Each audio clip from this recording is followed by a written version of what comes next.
ये सारे क्यों है ना, परमानेंट कोई नहीं है।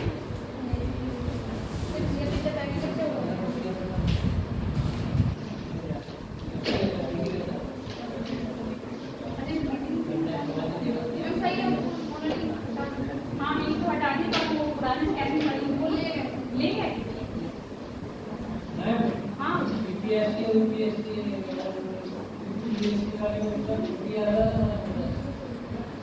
नहीं, जो आपका यूपीपीसीएस वाला में ना लोकसेवा आयोग ने भेजा है, उसका एक ही बार ओटीपी होगा, जो कि जितनी भी एग्जाम होगी मेरे काम हो जाएगा। ठीक है, यूपीएससी का अलग होगा क्योंकि वो केंद्र का है और आपका राज्य का है, और हर राज्य के अलग अलग नियम होते हैं, तो आपको उसके आधार पर काम करना है। ठीक है, हाँ यूपीएससी अलग है और क्लियरेंस अलग है, इसे स्टेट का होता है और केंद्र का। हाँ रजिस्ट्रेशन एक ही बार करवाओगे। कौन सा? यूपीएससी, आईएएस, पीसीएस और आईएफएस के लिए होता है, जबकि आपका जो स्टेट पीसीएस होता है जितने भी आपके स्टेट के अंदर रहते हैं। हाँ स्टेट के अंदर पीसीएस का अलग होता है, पीसीएस का स्टेट नहीं, रजिस्ट्रेशन का अलग होगा ना। एक आपका इसका है सेंट्रल गवर्नमेंट का है, एक आपका स्टेट गवर्नमेंट का है। तो आपका यूपी का है वो यूपीपीसीएस है, ये आपका यूपी लोकसेवा आयोग है, उत्तर प्रदेश लोकसेवा आयोग के अंदर। चलो हो गया, अब बाद में बात करेंगे। बात करते हैं अभी तक हम आपको ज्योग्राफी में क्या क्या पढ़ाए थे। ज्योग्राफी में क्या क्या पढ़े हो, नॉर्मल जो जितना क्लास अटेंड करे हो, जो पढ़े हो, फोन रख दो अंदर, बताओ। जलवायु क्लाइमेट पढ़ाया था, इससे पहले आपको फिजिकल पढ़ाई थी। फिजिकल ज्योग्राफी में क्या पढ़ा दिया था, माउंटेन, लेक्स, प्लेटो और क्या था, मरुस्थल, ये सब पढ़ाए थे। ब्रह्मांड पढ़ाया था, ब्रह्मांड में आपको सौरमंडल पढ़ाया था, और सौरमंडल में पृथ्वी क्या है वो पढ़ाया था, पृथ्वी की आंतरिक संरचना क्या है, प्लेट टेक्टोनिक क्या है, ये सारी चीजें हमने कवर कर ली। अब नॉर्मली हमने क्या कर लिया, पृथ्वी को अच्छी तरह से देख लिया है, क्लाइमेट भी देख लिया, कैसे कैसे क्लाइमेट था। ठीक है, वर्षा कहाँ कहाँ कैसी हो रही है, कितनी मात्रा में भी, उसके आधार पर फसल भी कैसी हो रही है पता चले। फसल का मतलब वनस्पति कैसी है। अब हम बात करते हैं, इतना सब पढ़ने के बाद हमें जरूरत क्या पड़ रही है, आर्थिक भूगोल की। भूगोल में आर्थिक भूगोल में क्यों पढ़ रहे हैं? देश की आर्थिक स्थितियों को जानने के लिए, ताकि हम उससे बात कर सकें। देश की आर्थिक स्थितियों को जानने के लिए, ठीक है। और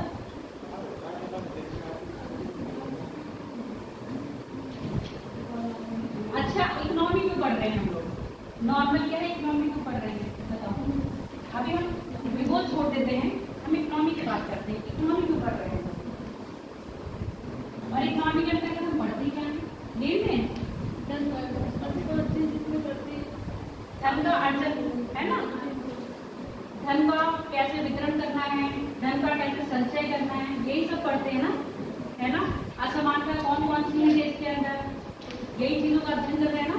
तो अब हम ज्योग्राफी में आते हैं, तो ज्योग्राफी में भी क्या हम करेंगे, इन्हीं चीजों का अध्ययन करेंगे कि हमारे जो वर्ल्ड में तो क्या है, आर्थिक असमानताएं हैं। आर्थिक असमानता लेकिन किसी को भी हो सकती है, कैसे हो सकती है आर्थिक असमानता बताओ आप। नॉर्मल अपना एग्जाम्पल लो, सब बच्चे क्या एक ही बैकग्राउंड के, इकोनॉमिक बैकग्राउंड एक ही होगा, अलग अलग है ना। कैसे बताओ, जो आवश्यकता की चीजें हैं, पानी किसके पास अति पैसा है, ये चीज असमानता है ना। तो यहाँ पर ज्योग्राफी में भी कुछ देश ऐसे हैं जो खनिज संप्रदाय की दृष्टि से क्या है, बहुत रिच है, और कुछ देश ऐसे हैं जो खनिज संप्रदाय की दृष्टि से रिच नहीं है। चलो अगर रिच नहीं है कहेंगे, जैसे अफ्रीका कॉन्टिनेंट सुनते हैं बहुत, क्या भविष्य कॉन्टिनेंट है, भविष्य कॉन्टिनेंट सुनो क्या है बताओ आलोक। अफ्रीका महाद्वीप को भविष्य का महाद्वीप क्यों कह रहे हैं?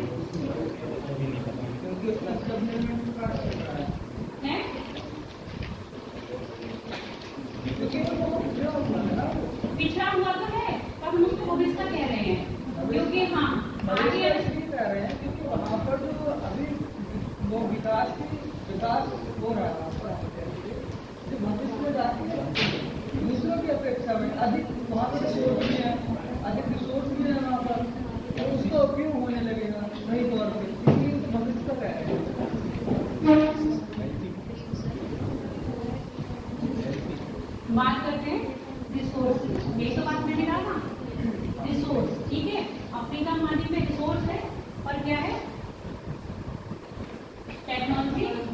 नहीं है। जो हमारे विकासशील देश हैं उनमें क्या है, रिसोर्स भी है और टेक्नोलॉजी भी है। विकासशील देश कौन से है, डेवलप्ड कंट्री कौन कौन सी है? देखो सब्जी मंडी मत लगाओ, एक करके बोलो। अमेरिका है, चीन है, कनाडा है, जर्मनी है, फ्रांस है, रशिया है ना, जितने की मोस्टली आपकी यूरोपियन कंट्रीज है। और नॉर्थ अमेरिका कॉन्टिनेंट है, क्या है, डेवलप्ड कंट्री है। नॉर्थ अमेरिका में अगर मैक्सिको को छोड़ दिया जाए वो इतनी डेवलप नहीं है। अदरवाइज कनाडा और आपका अमेरिका क्या है, डेवलप्ड कंट्री में आते हैं। तो ये डेवलप कंट्री है, यानी कि इनके पास जितने भी रिसोर्सेज थे साथ प्लस बात नहीं करो, प्लस इनके पास क्या थी, टेक्नोलॉजी थी। पर इनके पास एक चीज नहीं थी, रिसोर्स में और क्या क्या आ सकता है। एक तो आपके रिसोर्स हो गए नेचुरल, है ना, नेचुरल रिसोर्स हो गए। और नेचुरल रिसोर्स के बाद एक आर्टिफिशियल हो जाते हैं। उसमें आर्टिफिशियल में क्या हो जाएंगे, ह्यूमन आ जाएगा। क्या ह्यूमन आएगा रिसोर्स में? ह्यूमन रिसोर्स नहीं पढ़े हो क्या? ह्यूमन रिसोर्स पढ़े हो? क्या होते हैं ह्यूमन रिसोर्सेज? आप इंडिया की गवर्नमेंट ह्यूमन रिसोर्सेज की बात कर रही है या नहीं? बताओ। आज पूरा ना इकोनॉमी से ही रिलेटेड है, और इकोनॉमी आप पढ़ चुके हो, तो खत्म हो गई है, तो ये सब पढ़े हो। रिसोर्स में मैं बात कर रही हूँ, ह्यूमन रिसोर्स यहाँ पर काम करेगा नहीं।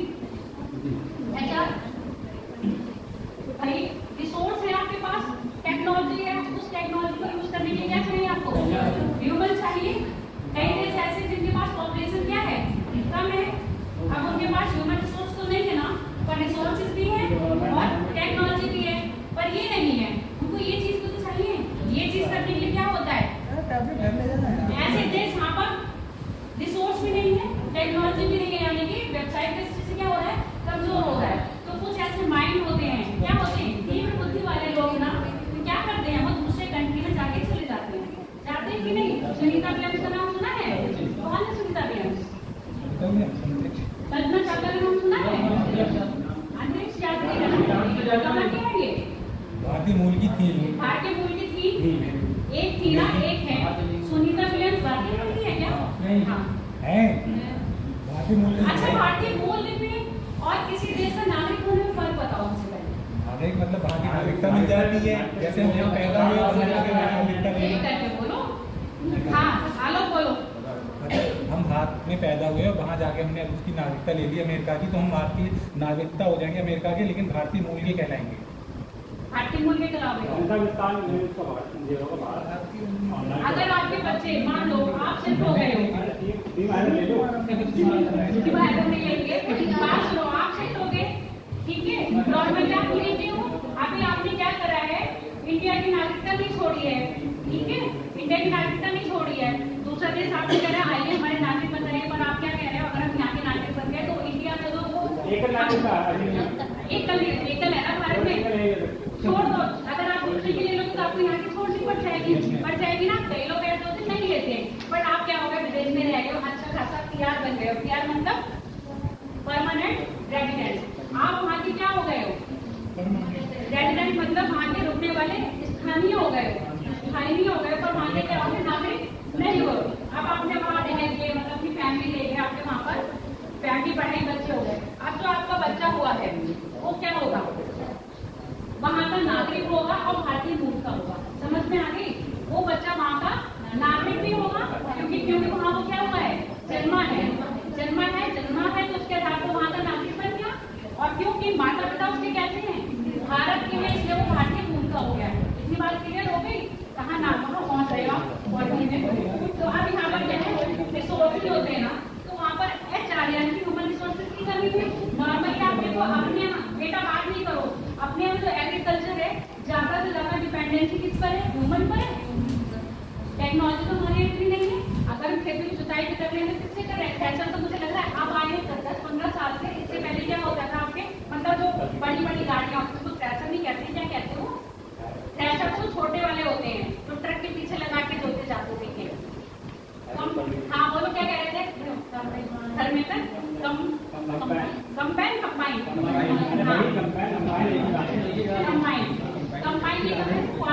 फॉरेन कंट्री में ह्यूमन रिसोर्सेज नहीं थे, तो उन्होंने क्या करा, अपने रिसोर्स यानी कि जो नेचुरल रिसोर्स थे उनका उपयोग करने के उन्होंने टेक्नोलॉजी को क्या करा, वो डेवलप कर दिया। टेक्नोलॉजी डेवलप कर दी, इसका मतलब अब क्या होता है, जहाँ हमें 10 आदमी चाहिए तो वो काम कौन करेगा, एक आदमी कर रहा है। ठीक है, तो ये क्या हो गया, ज्यादा से ज्यादा डेवलप हो गए।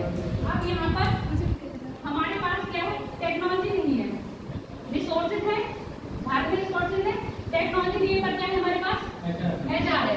तो अब हम क्या करेंगे, अपने जो रिसोर्स हमारे पास अवेलेबल है उसको ही करेंगे ना।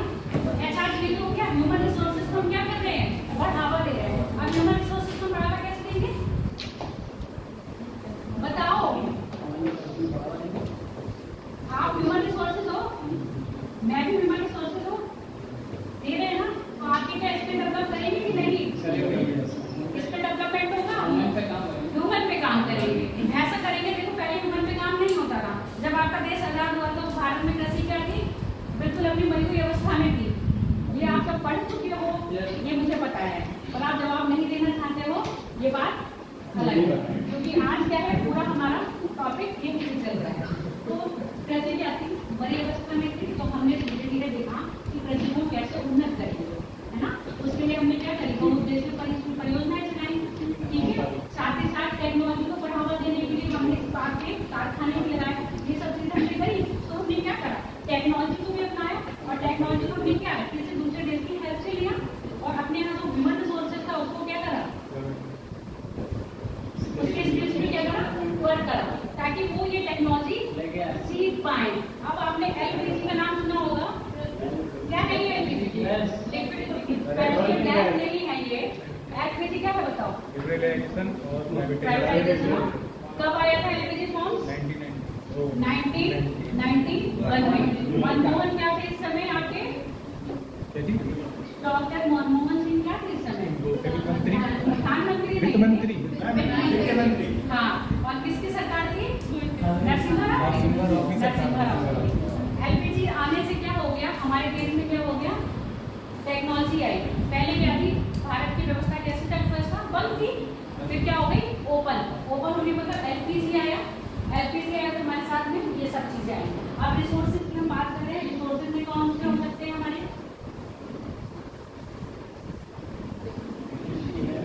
कैसे हो सकता है, खनिज हो सकते हैं। खनिज के साथ क्या हो जाएगा, पेट्रोलियम, प्राकृतिक संसाधन इसी में आ जाएंगे। ठीक है, प्राकृतिक भी आ जाएंगे और अप्राकृतिक भी इसी में आ जाएंगे। तो हम बात करेंगे इसको। दूसरी बात है ट्रांसपोर्ट, है ना।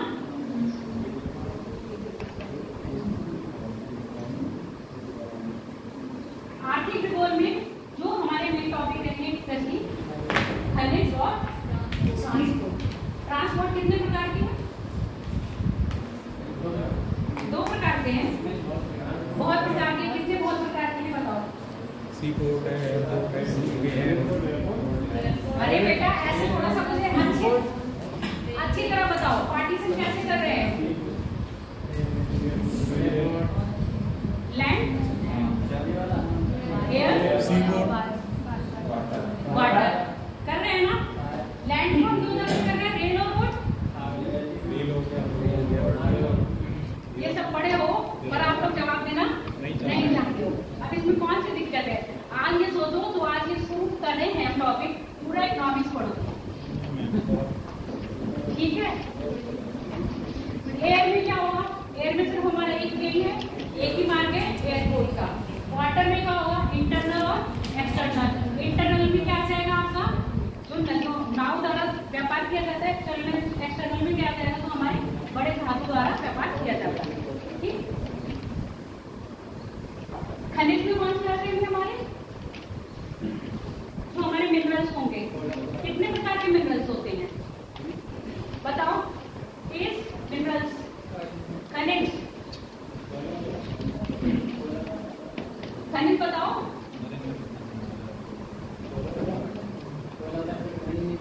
हाँ, खनिज में आते हैं, तो मैं खनिज के टाइप पूछ रही हूँ, कितने प्रकार के खनिज होते हैं।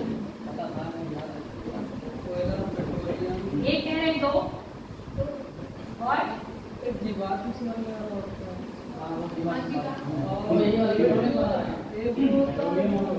जो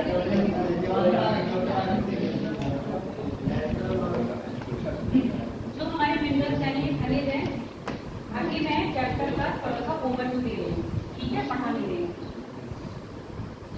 कितने होंगे? 3, एक मेटेलिक, नॉन मेटेलिक और ईंधन। ईंधन को इंग्लिश में क्या कहते हैं? फॉसिल फ्यूल का, है ना। तो खनिज 3 प्रकार के हुए। जो आप कह रहे हो कोयला, कोयला क्या आएगा?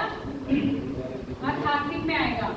अधात्विक मतलब कोयला में धातु नहीं होती है। जो आपका लोहा आएगा वो क्या होगा? लोहा, चांदी, जस्ता, ये क्या होगा? धात्विक होगा। और जो आपका ईंधन में होगा वो आपका जो अपसारी चट्टान कह रहे थे वो पेट्रोलियम, डीजल, गैस, ये सब किसमें आएंगे?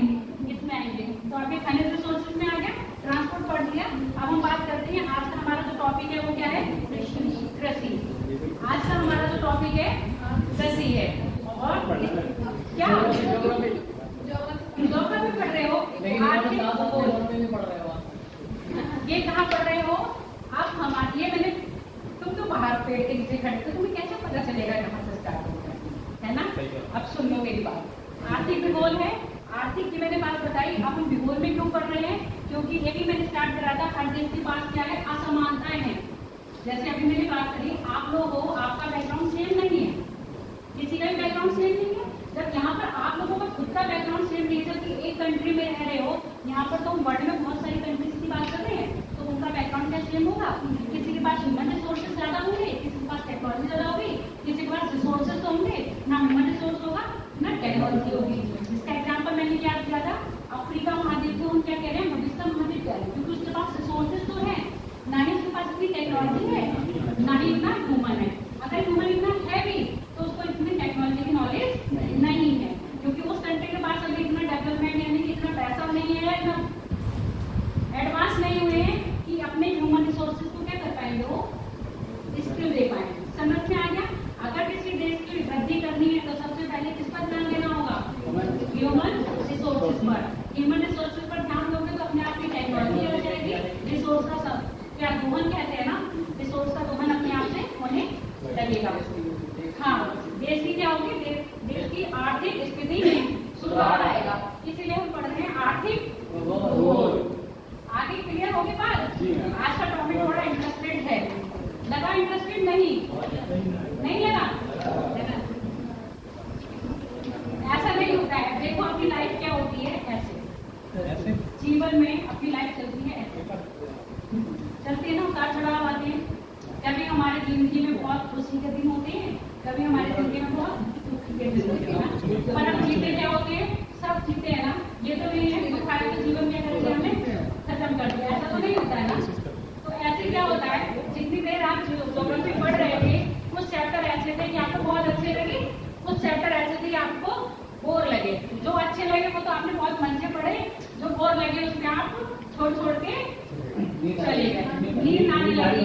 कोई लोग चलो बैठे थे, पढ़ ही लेंगे जैसे तैसे, है ना।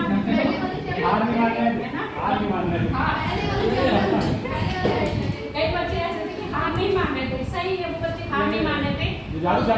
मैंने क्या बताया था आपको स्टार्टिंग में? मैंने जब शुरुआत करी तो 0 से करी थी, करी ना। तो अब आपने जब ये चैप्टर अच्छे नहीं लग रहे हैं तो इसकी शुरुआत मतलब 0 से है। तो इन चैप्टर पे क्या देना होगा? आपको ज्यादा ध्यान देना होगा।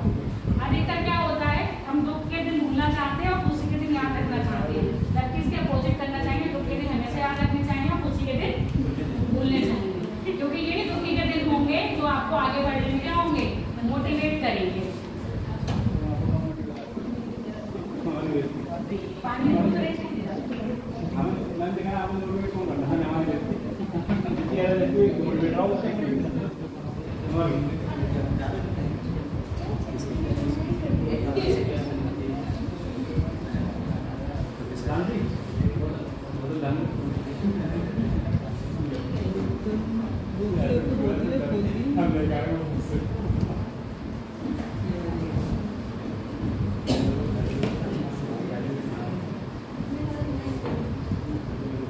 अब मुझे बताओ, कृषि क्या है?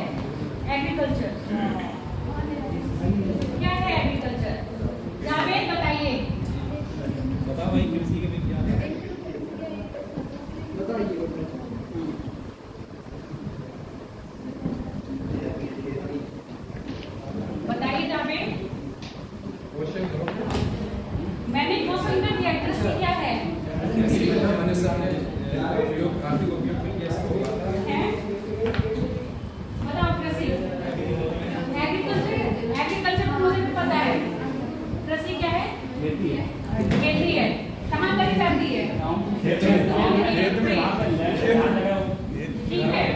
कि भारत कैसा देश है? भारत कृषि प्रधान है। अब ये बताओ ज्यादा से ज्यादा जनसंख्या कहाँ रहेगी?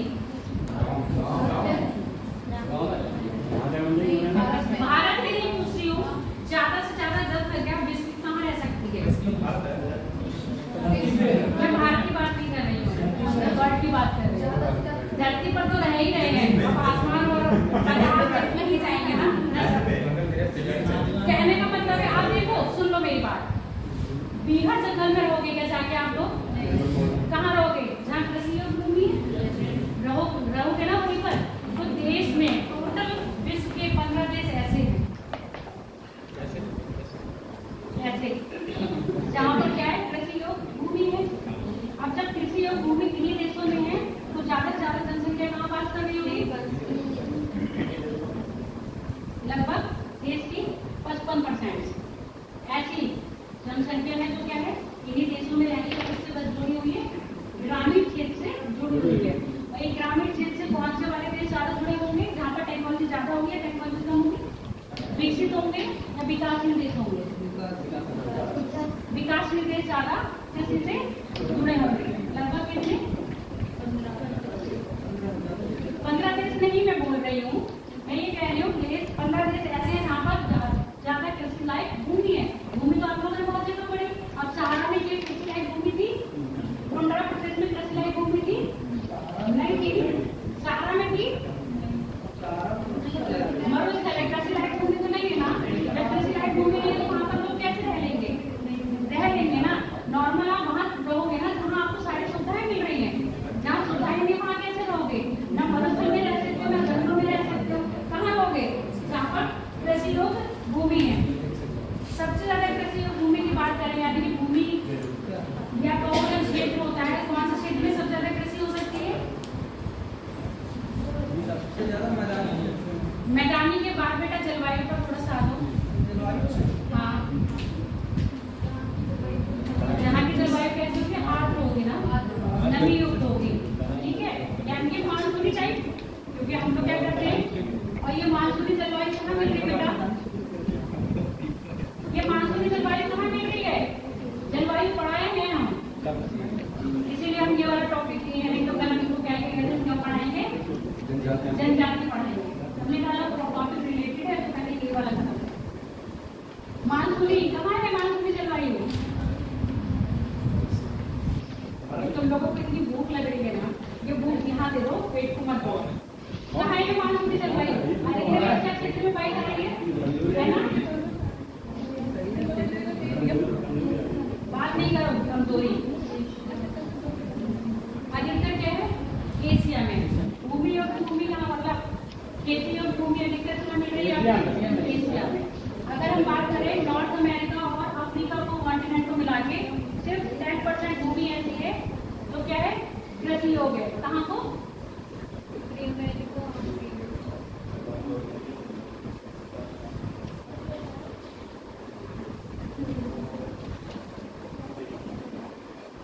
उत्तरी अमेरिका और अफ्रीका को मिला के 10% भूमि ऐसी है जो कृषि योग्य है। अब आपको पता है क्यों कृषि योग्य है? कहाँ पर? क्योंकि अमेरिका के 66.5 डिग्री के ऊपर जाओगे तो कैसी वनस्पति आ रही है? टुंड्रा और टैगा। टुंड्रा और टैगा में क्या होगा? आपकी खेती नहीं होगी, क्योंकि वो कैसे रहेंगे? बहुत आच्छादित रहेंगे। दक्षिण अमेरिका में 16% है। एक बार इस डेटा को ना बेटा चेक कर लेना, हो सकता है अब चेंज हो गया। दक्षिण अमेरिका में कितना है? 16। ऑस्ट्रेलिया में 6%। ऑस्ट्रेलिया में इतना कम क्यों है? जबकि ऑस्ट्रेलिया महाद्वीप तो एक अकेला महाद्वीप भी ऐसा है और एक देश ही है पूरे कॉन्टिनेंट में, है कि नहीं है? और कितने नंबर पे आता है? 6ठे नंबर पे इसमें ऑस्ट्रेलिया। इसमें कौन सा नंबर पे आ रहा है? 6ठे पे आ रहा है।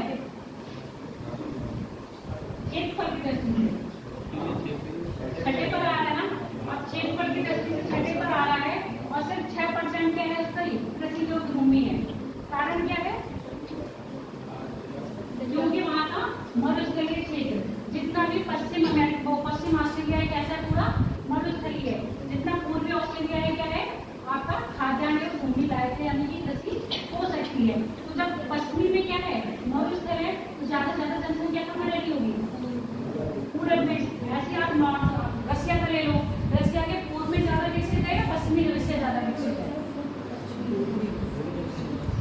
बताओ। आलोक, आलोक, पूर्वी रसिया ज्यादा विकसित है या पश्चिमी? पक्का? क्यों?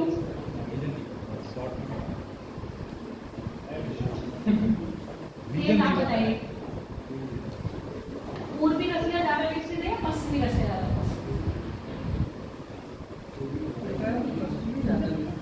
पश्चिमी ज्यादा विकसित है, क्योंकि पश्चिमी क्या है, यूरोप से लगा है, और पूर्वी साइबेरिया क्षेत्र है, सबसे ज्यादा ठंडा प्रदेश है ना। साइबेरिया क्षेत्र में तो वहाँ पर कृषि भी नहीं होगी और लोग भी वहाँ नहीं रहेंगे, तो रसिया का जो पूर्वी क्षेत्र है वो ज्यादा विकसित है। रसिया उससे तो देश अलग हुए हैं,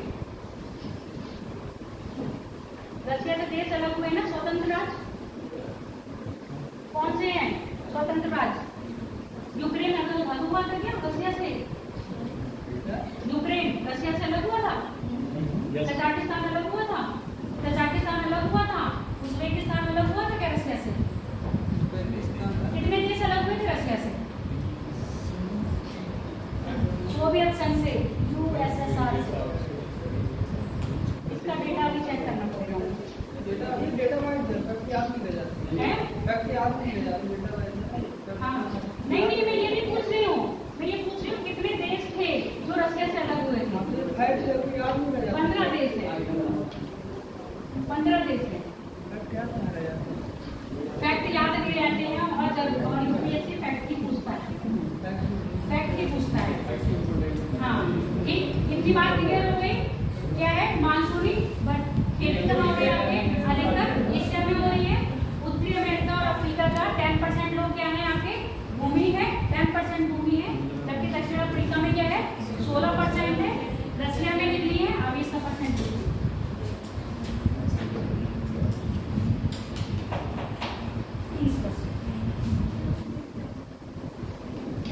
20% भूमि है। अब ये मुझे बताओ, आपने जनसंख्या घनत्व सुना है? जनसंख्या घनत्व क्या होता है? Population density. वो तो मुझे भी पता है, तुमने हिंदी में बोल दिया, पहले मैंने हिंदी में बोला, फिर मैंने इंग्लिश में उसको ट्रांसलेट करा था, फिर आपने वही हिंदी में बोल दिया। जनसंख्या घनत्व क्या होता है? कितने लोग रहते हैं। अब यहाँ पर हम खेती की बात करेंगे, 1 किलोमीटर वर्ग स्क्वायर में कितने लोग खेती कर रहे हैं। अब ये बताओ, जो ज्यादा देश बड़ा होगा वहाँ पर ज्यादा लोग खेती में इन्वॉल्व होंगे, या जो देश छोटा होगा वहाँ पर लोग ज्यादा खेती करेंगे? बड़ा होगा वहाँ लोग ज्यादा खेती कर रहे होंगे, पता है?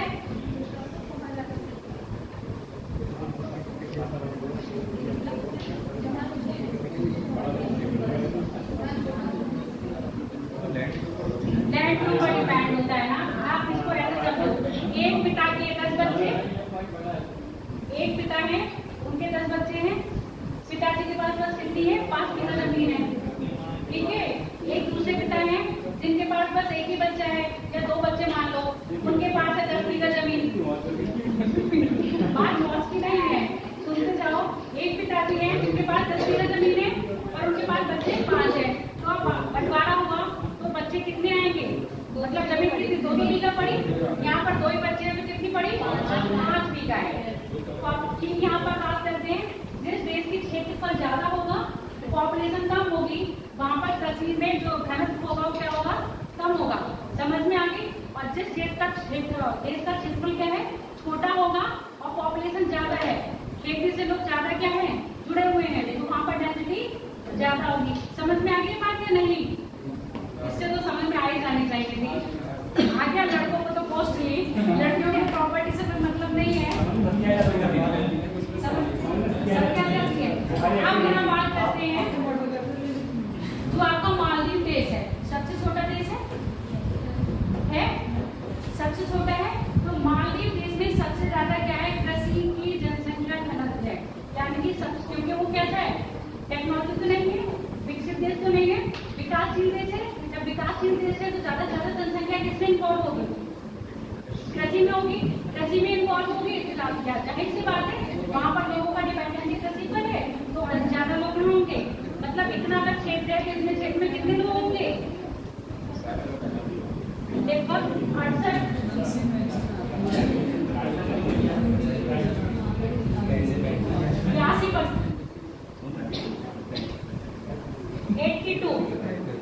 80 यानी कि 8,200 प्रति व्यक्ति वर्ग मीटर स्क्वायर पर है। एक स्क्वायर पे कितने लगे? 8,200 व्यक्ति लगे हैं। समझ में आ गई? और सबसे कम जनसंख्या घनत्व, मतलब जो कृषि में जनसंख्या घनत्व कनाडा और ऑस्ट्रेलिया में है। कनाडा ऑस्ट्रेलिया में क्यों है? पहली बात जो मैंने पहले बताया था, रिसोर्सेज है, मतलब वहाँ पर क्षेत्रफल ज्यादा है, क्योंकि आपको पता है कनाडा क्षेत्रफल की दृष्टि से कौन सा नंबर 1 पर है कि नंबर 2 पर है? क्षेत्रफल की दृष्टि से कनाडा 1 पर है, 2 पर है? दूसरे पर है ना? दूसरे पर है, यानी कि भूमि के पास ज्यादा है। और तीसरा मैंने बताया आपका ऑस्ट्रेलिया कितने नंबर पे? 6वें नंबर पर है। अब यहाँ पर क्या है, जो जनसंख्या मतलब जो कृषि से लोग जुड़े हैं, जनसंख्या घनत्व सिर्फ 2 ही है, यानी कि 1 वर्ग किलोमीटर में कितने लोग काम कर रहे हैं कृषि के लिए? 2। यहाँ पर 10 बीघा में 5 भाई थे, यहाँ 10 बीघा में 2 भाई है। समझ में आ गया? यहाँ पर जितनी भी जमीन है 1 वर्ग किलोमीटर में 2 लोग काम कर रहे हैं, यहाँ पर 1 वर्ग किलोमीटर में 8,200 लोग काम कर रहे हैं। क्लियर हो गई इतनी बात? ये थोड़ा सा डेटाबेस है, तो समझ लेना। अब बात करते हैं जोत की। खेत जोत की क्या परसेंटेज होती है? हेक्टेयर होता है ना, कितने परसेंट में कितना हेक्टेयर जोता जाता है। अगर खेत जोत की बात करते हैं तो ऑस्ट्रेलिया नंबर 1 पर है। सबसे ज्यादा खेत जुताई किसमें हो रही है? आपके ऑस्ट्रेलिया में हो रही है। अब मुझे ये बता दो, डेटा आपको समझ में आ गया? आगे समझ में? अब हम बात करते हैं कृषि की विधियां। कृषि की विधि कौन कौन सी होती है? बताइए सारे। एग्रीकल्चर से आप कर रहे हो और कौन कर रहे हैं? कृषि से जुड़े हुए हैं, बताओ। आज ही एग्रीकल्चर वालों का ही क्लास है। कौन कौन सी वो है विधियां? कौन कौन सी विधि से हम खेती करते हैं?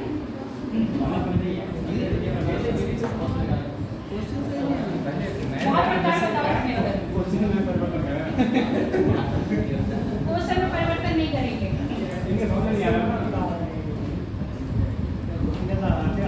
चक्रीय विधि होती है, होती है नहीं? चक्रीय फसल करते हैं आप, यही चीज तो मैं पूछ रही हूँ।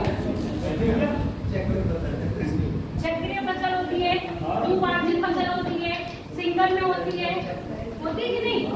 ये मैथड मतलब फिर क्या होगा? इसको प्रकार करेंगे चक्रीय। पहले देखो हम लोग क्या करते थे, पहले एक ही खेती करते थे ना, एक फसल एक साल में उगाते थे। आप होने लगी ना, टेक्नोलॉजी आई तो एक साथ 3 फसल कर रहे हैं, एक साथ 2 फसल कर रहे हैं कि नहीं? हाँ, तो यही चीज तो मैं पूछ रही हूँ।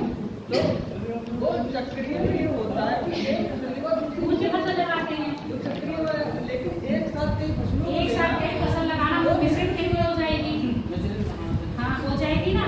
उसमें कई बार होता है कि एक खेत में हमने ये लगा दिया, 6 महीने में 3 महीने में ये फसल पक जाएगी, दूसरे में ये हो गया 6 महीने पक रही है, एक में हमने लगा दिया गाय वास के लिए, चारे के लिए लगा देते हैं, नहीं लगाते थे?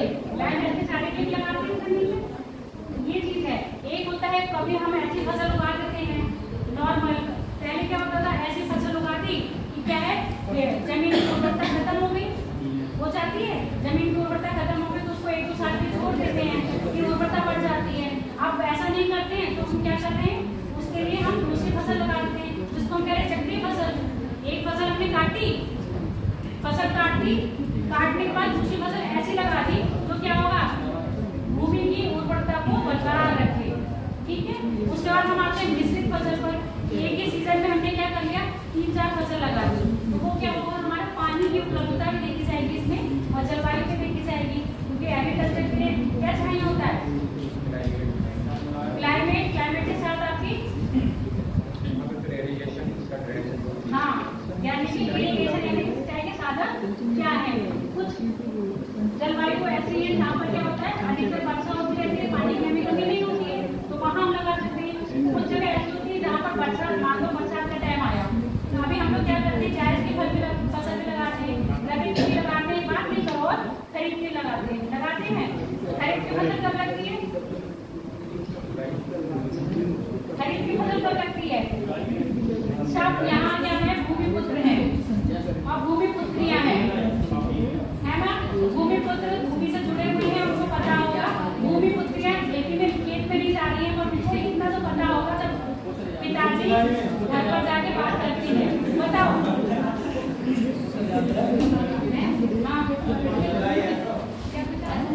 क्या पूछा? रबी की फसल, मैंने खरीफ की, कौन सी खरीफ की फसल पूछी है ना? खरीफ की फसल कब बोई जाती है और कब उगाई जाती है, मतलब कब बोई जाती है और कब काटी जाती है।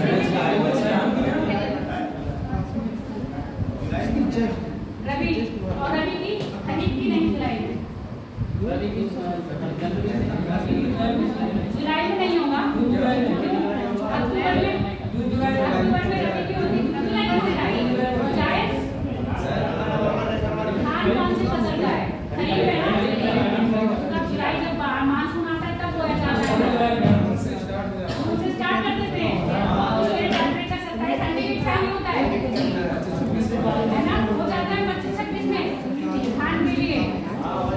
चलो अक्टूबर में काटी जाती है और रबी की फसल अक्टूबर में बोई जाती है और मार्च अप्रैल में काटी जाती है। उसी के बाद आपकी सीधे जायद की फसल कर देते हैं, जिसमें आपकी सब्जियां मौजूद होती है ना, ककड़ी, तरबूज, ये सब। ठीक, आप ये लिख लो, शिमला मिर्च हिंदी में आएंगे।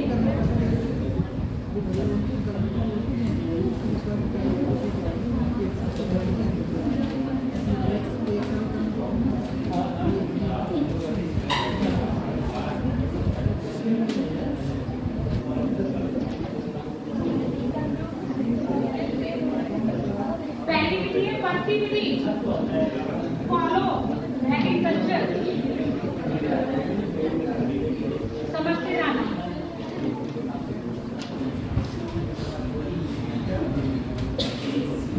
पढ़ती कृषि यानी कि रोज मैंने बताई थी पहली, आप क्या कर रहे हो, फसल उगा रहे हो, फसल उगाने के बाद पृथ्वी की उर्वरता खत्म हो गई। कई बार होता है ना, खेत ऐसे बंजर पड़े रहते हैं, देखते हैं, छोड़ देते हैं। मेरे को पहले ये चीज समझ में नहीं आती थी, छोड़ क्यों देते हैं, यही लगता था कि अच्छा हाथ तो खेत है, खाली बंजर छोड़ा हुआ है, कुछ बोले। तो अब ये पता चल रहा है ये एक टेक्निक होती है पृथ्वी की, क्या है, उर्वरता को बढ़ाने के लिए। पृथ्वी में खुद का ये नेचर होता है ना, अपनी उर्वरता खुद ही क्या कर लेगी, बढ़ा लेती है। तो ये क्या है, पृथ्वी में आपने एक फसल उगाई, एक फसल उगाने के बाद क्या हो गई, उर्वरता कम हो गई, उसके बाद 3-4 साल के लिए उसको छोड़ देते हैं, छोड़ दिया और उर्वरता खुद बढ़ गई। इसमें हम शिफ्टिंग एग्रीकल्चर ले सकते हैं।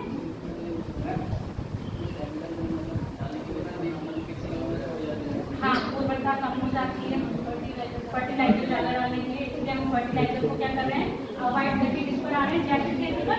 जैविक खेती क्या है और कौन सा राज्य जैविक खेती कर रहा है पूरी तरह, बताओ। जैविक खेती कौन सा राज्य कर रहा है,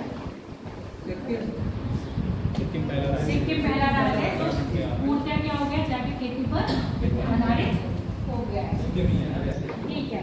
इसके बाद दूसरी आपकी कौन सी बताई थी, चक्रीय। चक्रीय में क्या है, एक फसल काट ली, दूसरी फसल फिर से लगाएंगे। कैसे लगाएंगे, जो पृथ्वी की उर्वरता को क्या कर दे, बढ़ा दे। फिर इसके बाद एक साथ 2 फसल नहीं लगेगी इसमें एक साल में 2 फसल तो होंगी, पर एक कटने के बाद दूसरी बोई जाएगी, है ना। अब एक है बहुफसलीय कृषि, एक साथ खेत में 2 फसल लगा देंगे, समझे।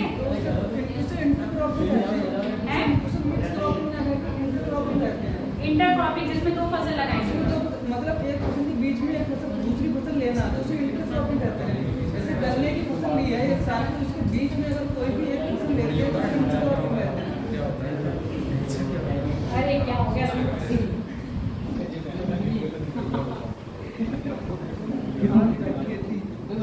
दो फसली यानी कि एक फसल ऐसी लगाएंगे, एक मतलब ऐसे, सुन लो, ये खेत बना दिया, इसको आधा आधा कर दिया, एक खेत में हमने एक फसल ऐसी लगा दी, जिससे क्या है, और एक फसल आधी करनी, यही होता है। ये नाइट्रोजन युक्त होगी, है ना, नाइट्रोजन स्तरीकरण करेगी, उर्वरता बढ़ा देगी। ये फसल कट गई, फिर ये फसल कट गई, फसलें दोनों कटी। अब ये इसमें क्या होगी, इस भूमि नाइट्रोजन की मात्रा अच्छी हो गई, तो अब इस फसल को हमने यहाँ लगा देंगे नेक्स्ट टाइम में, और जो यहाँ पर लगाई थी वो फसल को हम यहाँ कर देंगे। समझ में आ गया, एक ही टाइम में हम क्या करेंगे, एक खेत में 2 फसल कर देंगे। अब आता है मिश्रित फसल की खेती।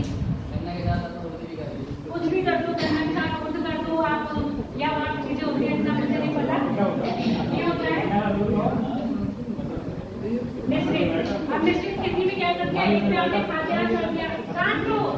एक में आपने क्या करा, खाद्यान्न कर दिया, गन्ना कर दिया, तीसरा क्या कर दिया आपने, गाय के भैंस के चारे के लिए कर देते हैं। तो आप ये समझ लो खेत है, उसमें 1 2 3 ऐसे पार्ट कर दिए, अलग अलग खेत में क्या कर दिया हम लोगों ने, अलग अलग खेती कर दी। समझ में आ गया? एक होती है रेलिंग, रेलिंग रिले खेती। रिले रिले क्या होता है बताओ? हाँ, रिले एक्ट नहीं है, रिले एक्ट पढ़े हो? हाँ, रिले एक्ट नहीं है, रिले खेती है। इसमें क्या होता है, एक खेती के नीचे दूसरी खेती करते हैं क्या? ऐसी खेती है, बताइए सर।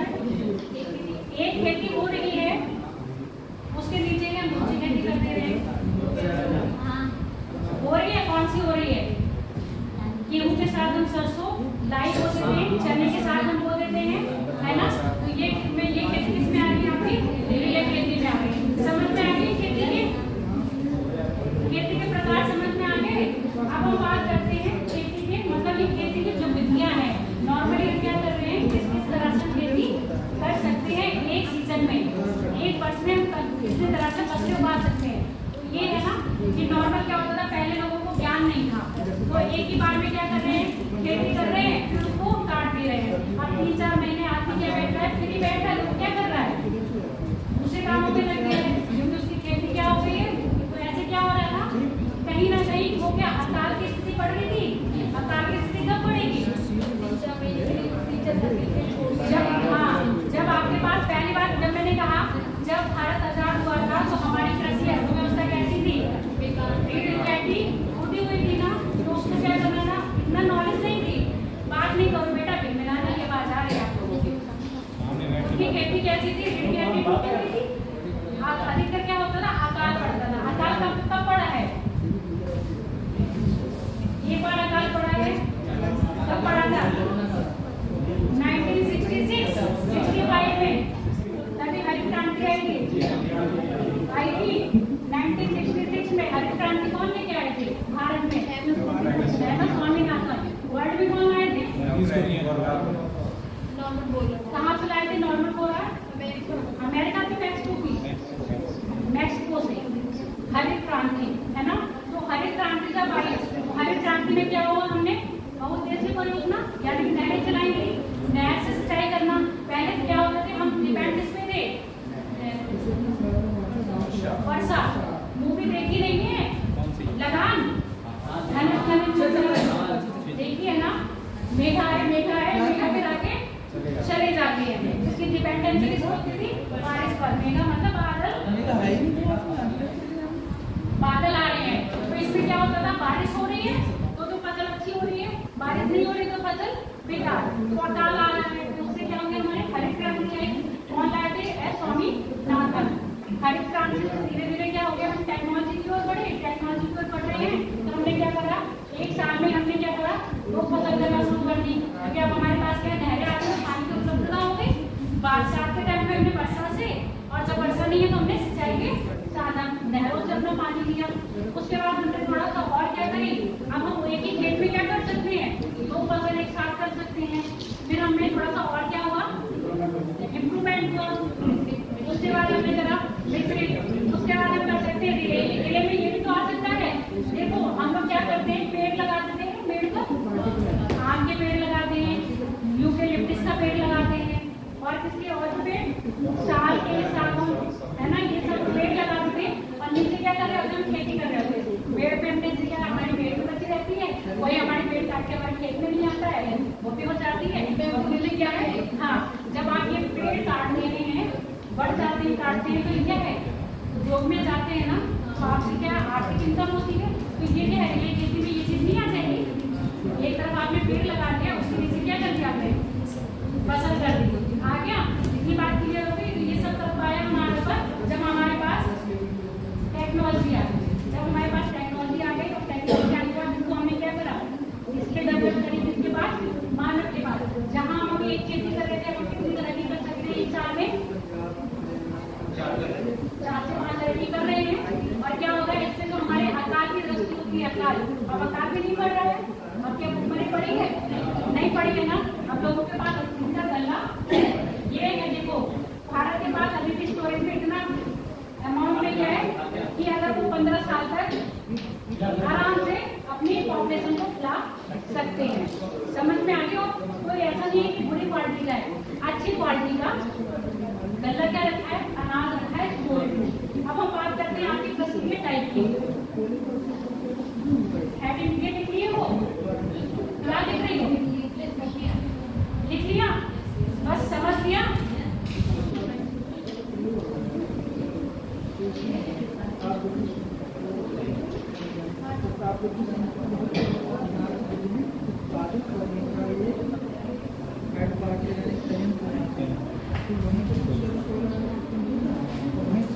क्या पढ़ रहे हो देश? हिंदी देश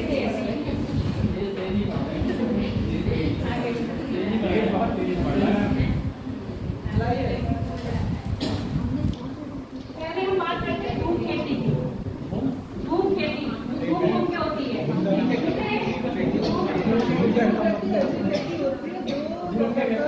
पर्वतीय क्षेत्रों में होती है और आदिवासियों बताओ।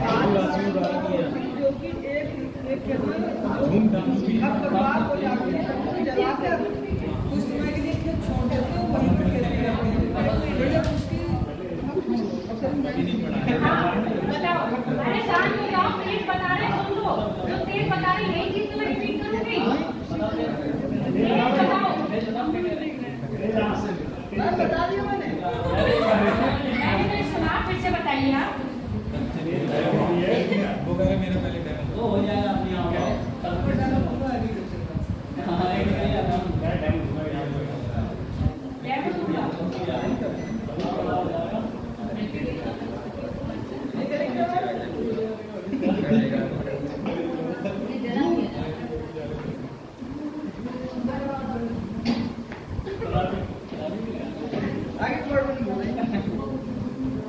हाँ झूम लोग तीन होता है।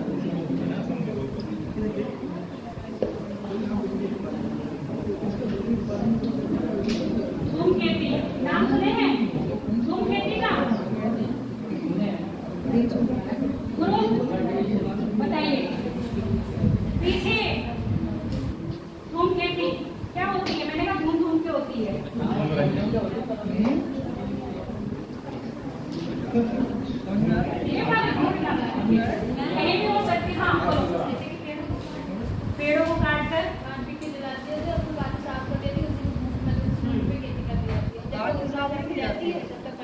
जलाया जाता है।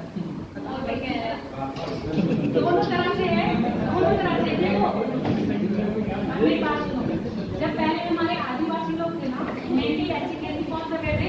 आदिवासी कर रहे थे। आदिवासी क्या करते थे? चलाए मारते ना। अरे शांत रहो, चलाए मारते। उनके पास अपना स्थायी जीवन नहीं था। जहाँ तक उनका मन है तब तक रह रहे हैं, और उसके बाद क्या कर रहे हैं? फिर आगे चले जा रहे हैं। तो वो क्या कर रहे हैं? एक ही तरह निर्वाह खेती की तरह हो गया ना, अपने परिवार को चलाना। ऐसी निर्वाह खेती व्यापारिक खेती नहीं होगी ना, ये कॉमर्शियल कह सकते हैं इसको हम। धूम खेती को हम कॉमर्शियल कह सकते हैं? बताओ आलोक, धूम खेती को हम कॉमर्शियल कह सकते हैं? नहीं कह सकते ना। ये खेती मेनली अपने क्या है? परिवार को चलाने के लिए है ना, जीवन निर्वाह के लिए। जीवन निर्वाह मतलब आपकी जीविका क्या चाह रही है? भोजन चाह रही है ना। उतनी खेती में हम खेती करेंगे, मतलब उतनी ही लैंड पर हम खेती करेंगे जहाँ पर हमारा क्या होगा? हमारे खाद्यान्न यानी कि खाने योग्य हमारी जो क्या होती फसल हो सके। तो अब ये क्या होते थे? आदिवासी चलायमान होते थे। जहाँ गए वहाँ पर क्या उन्होंने पेड़ काटे। अगर पेड़ नहीं है तो क्या है? घास है तो उसको जला दिया। पेड़ काटा, पेड़ काट के रख दिया अलग, जो नीचे जड़ बची उसको क्या करते? जला रहे। उसको क्या करता? मैदानी खेत बन गया। अब वहाँ पर थोड़े दिन उसको ऐसे छोड़ दिया। थोड़े दिन ऐसे छोड़ने के बाद अब उसकी उर्वरता क्या हो गई? बढ़ गई। बढ़ने के बाद उस पर क्या करें? उन्होंने खेती करी। 1 साल 2 साल जितने भी साल करी, उसके बाद देखो क्या हो गया? आगे ट्रांसफर हो गए। अब आपने मॉडर्न हिस्ट्री पढ़ोगे तो बहुत तरह से जनजाति विद्रोह पढ़ोगे। जनजाति विद्रोह अधिकतर क्यों हुए थे? क्योंकि जनजाति क्या होता है? एकदम समाज से कटे हुए होते हैं। उनके अपने ही नियम और कानून होते हैं, कोई इसमें इंटरफेयर ना करे। आपने नॉर्मली जनजाति देखी है, उसमें क्या है? कोई अभी जनजाति ऐसे जिन्होंने आईना भी नहीं देखा हो। शीशा क्या होता है? जबकि आप यहाँ पर गूगल में देख रहे हो, वो शीशा भी नाम से ऐसे भी जनजाति आती है, जो बिल्कुल कनेक्टेड नहीं है इससे आपके वर्ड से। तो ऐसे लोग क्या होते हैं, इनके अपने अलग ही कानून होते हैं। जब क्या हुआ, अंग्रेज लोगों ने यहाँ पर क्या करा था, राज कर रहे थे ना, तो इसमें क्या कर रहे थे, इंटरफेयर कर रहे थे। अब आपकी लाइफ में कोई इंटरफेयर करेगा तो आपको अच्छा लगेगा नहीं। अब अंग्रेज क्या कर रहे हैं, इंटरफेयर कर रहे हैं इनकी लाइफ में। जब इंटरफेयर करे तो उन्हें भी अच्छा नहीं लगा, तो उन्होंने भी क्या करा, विद्रोह करे। तो जनजाति विद्रोह ऐसे हुए, ये लोग क्या कर रहे थे, वहां जाते थे 1 साल 2 साल खेती करी, फिर आगे चले के आगे चल जमीन की क्या हो गई, उर्वरता कम हो गई, खेती करने की उर्वरता क्या हो गई, कम हो गई। आगे में क्या है, फिर आगे जाके शिफ्ट कर दिया, तो इसको क्या है, शिफ्टिंग खेती कहते हैं। और क्या है, ये कॉमर्शियल नहीं है, सिर्फ क्या है, अपना परिवार की निर्वाह, जिसको कहते हैं निर्वाह युक्त खेती ये होती है। अब झूम खेती को अलग अलग वर्ड में, मतलब अलग अलग देशों में अलग अलग नाम से जानते हैं, उसका आप नाम नोट डाउन करो। झूम खेती को अलग अलग देश में अलग अलग नाम से जानते हैं।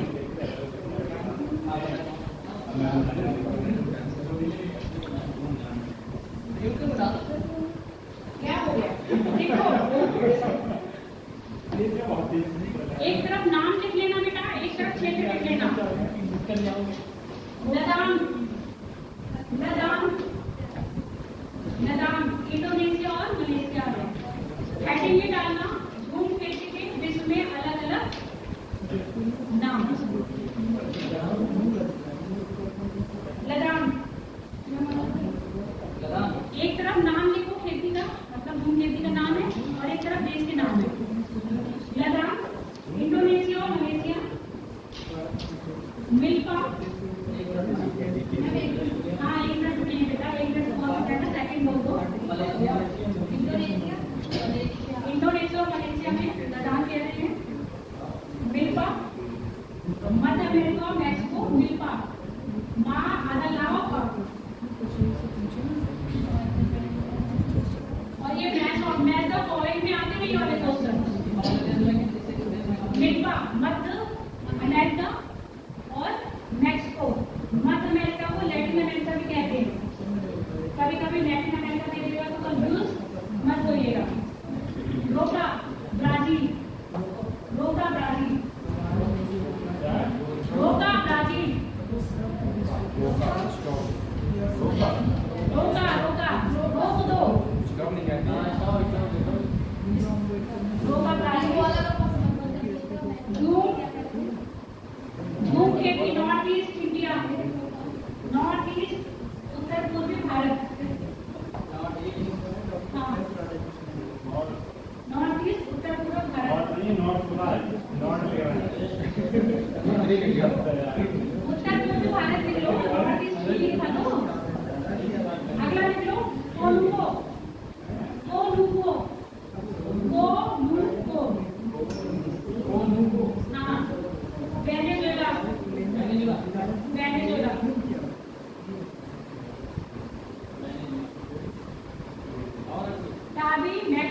टाबी लिखो, मेडागास्कर, टाबी मेडागास्कर। ये रोज लर्निंग पर डिपेंडेंट है, तो आपको ये याद करना पड़ेगा, ठीक है। मेडागास्कर, कैगिन, कैगिन, कैगिन, छोटी की गाड़ी, छोटी की पानी की गाड़ी, कैगिन, कैगिन, कैगिन। फिलीपींस, फिलीपींस में क्या है बताओ, फिलीपींस में क्या है, किसी का अनुसंधान संस्थान केंद्र है, हाँ फिलीपींस में नहीं आता मनीला, फिलीपींस की कैपिटल है, क्या है, चावल अनुसंधान अंतरराष्ट्रीय, और राष्ट्रीय कहाँ पर है, कहाँ तक हो गए, कैगिन तक हो गए। मसोल, मसोल, मसोल कांगो और मध्य अफ्रीका, मसोल कांगो मध्य अफ्रीका। मसोल है झूम खेती का नाम है, कहाँ कहाँ जाता है, कांगो और मध्य अफ्रीका, कांगो और मध्य अफ्रीका। कांगो खेती का नाम हो गया,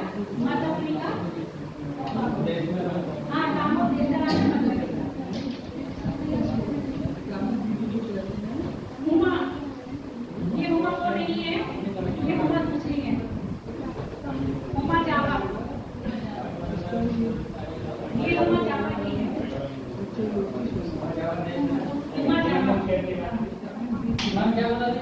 उमा जावा। अरे जमीन तो है। मशहूर के बारे में बताइए। उमा उमा उमा उमा जावा। उमा जावा तो भैया म्यांमार ये राष्ट्र में पूछा गया था RAS, ये 99 में पूछा गया था राष्ट्रीय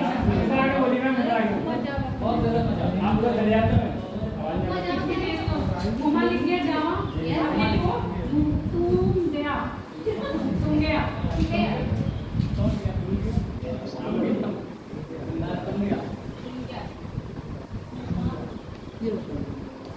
ये RAS में आया था 1999। और अब तो ये मैथ का कॉलेज में आते हैं, उस समय एग्जाम कैसे होते थे बहुत सिंपल होते थे, अब आते हैं मैथ का कॉलेज में। ठीक है। हाँ चेन्ना चेन्ना चेन्ना चेन्ना श्रीलंका। चेन्ना श्रीलंका। श्रीलंका चने की तरह है ना, इतना सा छोटा सा, तो चेन्ना को चना समझ लेना और श्रीलंका याद कर लेना। कुछ हुई है मतलब चना सा था श्रीलंका को। चेन्ना श्रीलंका। लोमन लोमन पश्चिम अफ्रीका। लोमन पश्चिम अफ्रीका। तामाराई पश्चिम अफ्रीका। तामाराई तामाराई थाईलैंड।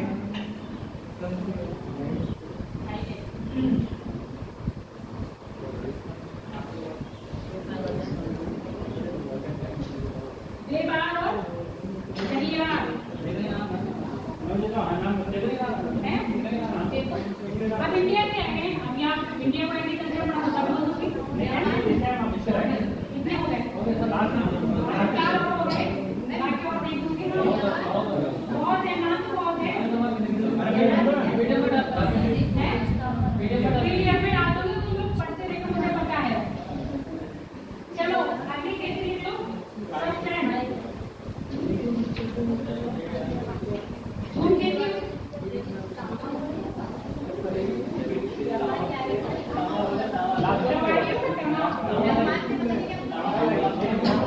अच्छा और भी नाम है।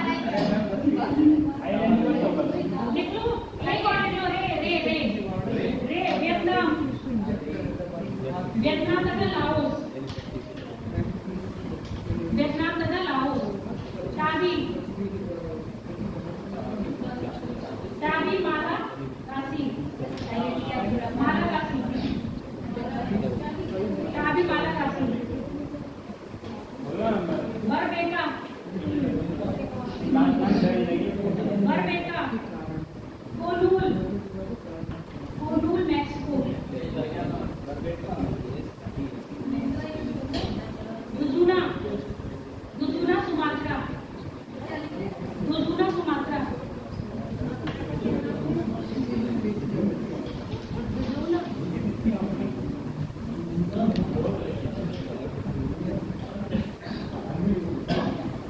फिजिकल्चर किसके लिए की जाती है?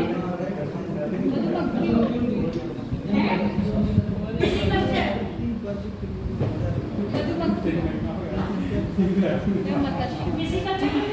किसके लिए? एग्रीकल्चर किस लिए करी जाती है? अगर फिजिकल्चर मधुमक्खियों के लिए करी जाती है तो एग्रीकल्चर किस लिए करी जाती है? फिजिकल मतलब एग्रीकल्चर मधुमक्खियों के लिए, फिजिकल्चर फिजिकल्चर विटिकल्चर विटिकल्चर अंगूर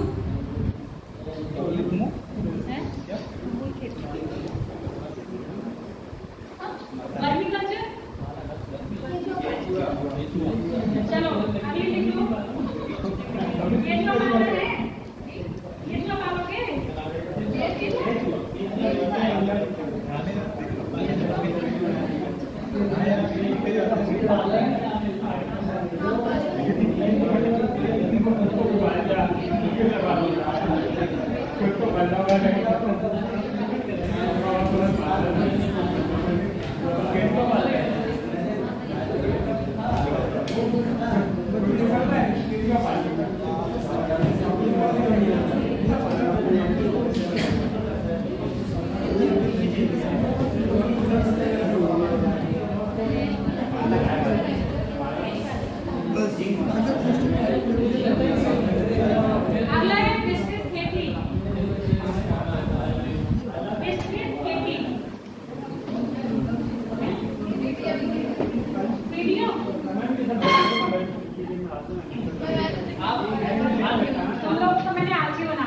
अब मैं पीडीएफ नहीं भेजूंगी क्योंकि पीडीएफ आप पढ़ते नहीं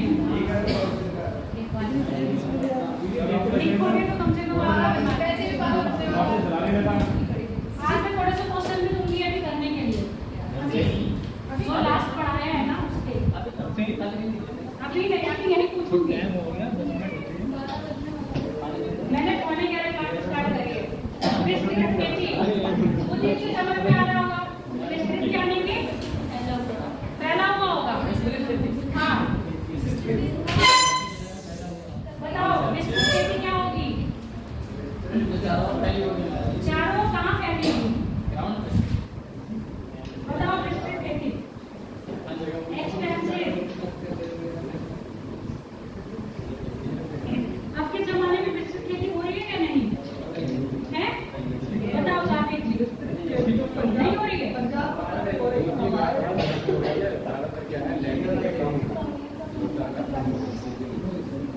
विस्तृत खेती की विशेषता क्या है बताओ विस्तृत खेती की विशेषता इन दोनों से मैं ज्यादा पूछ रही हूँ इसलिए नॉलेज भी अच्छा है एग्रीकल्चर से दोनों ने जाके भी करा है और आके तेज ने भी करा है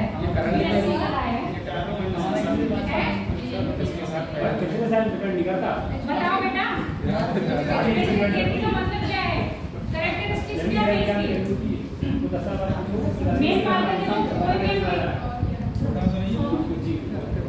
कोई भी हम खेती कर रहे हैं उसका मेन उद्देश्य क्या है बहुत बड़ा क्षमता को ठीक है बहुत बड़ा क्षमता बढ़ेगी तो क्या आता होगा उत्पादन भी बढ़ेगा जब उत्पादन बढ़ेगा तो आपका कंजप्शन यानी प्रोडक्शन बढ़ गया तो आपका होता है कंजप्शन यानी कि आप कंज्यूम कर रहे हो कंज्यूमिंग पावर भी बढ़ेगी और प्लस आपकी एक्सपोर्ट होगा इम्पोर्ट होगा बताओ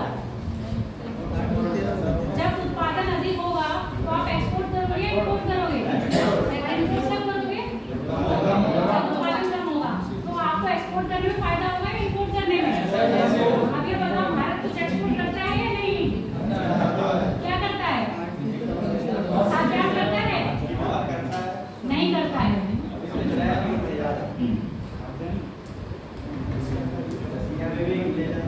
भारत जितनी चीनी उगाता है उतनी चीनी खुद खा लेता है क्योंकि भारत के लोगों को मीठा बहुत पसंद है कि नहीं बेटा गेहूं हमारा क्या है जितना हम उत्पाद कर रहे हैं उतना ही हमारा कंजप्शन हो जा रहा है चावल का हमारे यहाँ ज़्यादा उत्पादन इतना अच्छा नहीं है तो दालें अधिकतर क्या करते हैं इम्पोर्ट करवाते हैं मंगवाते हैं ना आप अपनी पॉपुलेशन को देखो तो विस्तृत खेती का मतलब ये है वो खेती जहाँ उर्वरता क्षमता बढ़ानी है तो यहाँ पर क्या है आंतरिकीकरण किया जाएगा यानी कि क्या लेके आएंगे इस खेती में टेक्नोलॉजी का यूज करा जाएगा उर्वरता लाएंगे तो खेती हम कहाँ जानवरों से करवाते थे पहले किससे करवा रहे थे बैलों से अब किससे करवाएंगे हम टेक्निक से मतलब तकनीकी ट्रैक्टर होंगे या फिर कैंसर हो गया इन चीजों से क्या करेंगे जहाँ पहले में कोई 2 दिन में 15 दिन लगते थे अब हमारा एक बार सुबह पहुंचे और शाम को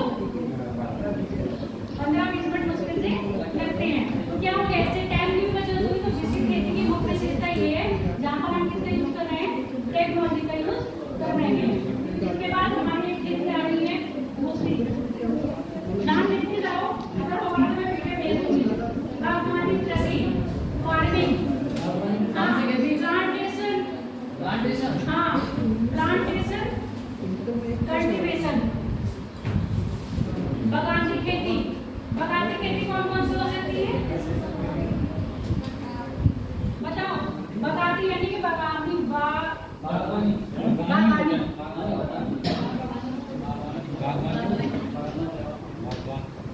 कौन सी है बगानी खेती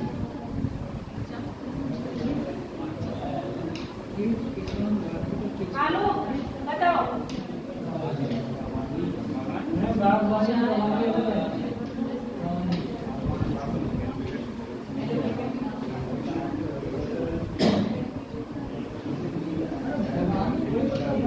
बताओ बागवानी बताइए एक ही है ना जहाँ पर हम प्लांटेशन करते हैं इसलिए हिंदी में बहुत अलग अलग नाम होंगे बागवानी भी होगा बतानी भी होगा बागवानी भी होगा बागवानी उस खेती को कह सकते हैं जहाँ से हमें उत्पादन मिल सके जैसे कोई फ्रूट्स वाले हो गए या केले की खेती होगी तो उसे बागवानी के रूप में ले सकते हैं।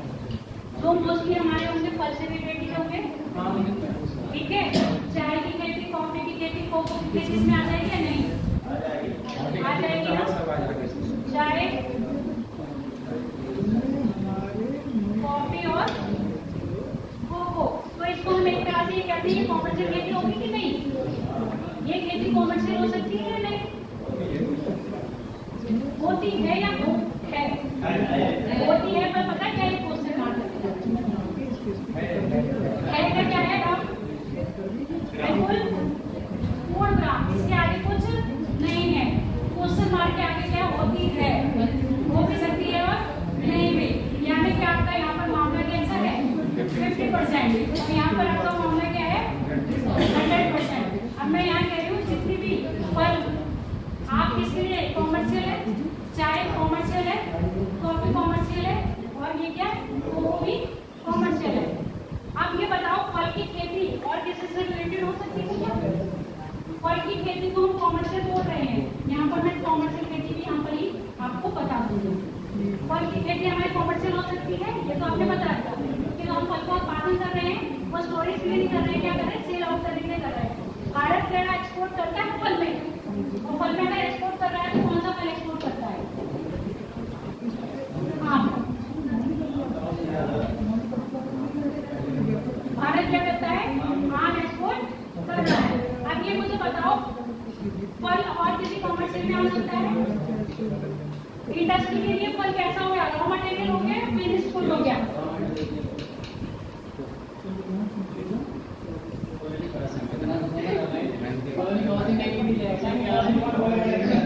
और ये बताओ कॉमर्शियल खेती है फल की किस रूप में?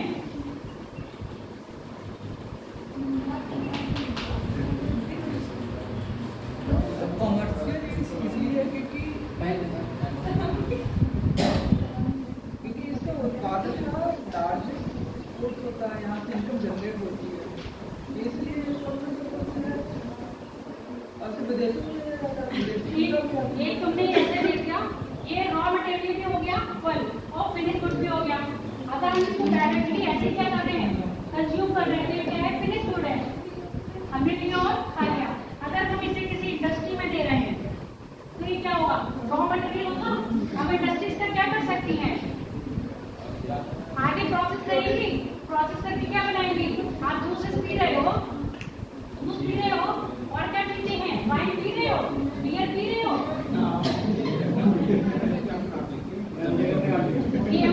जो अंगूर है, जैतून है, देखो जल्दी काम और शिकार की बात नहीं है।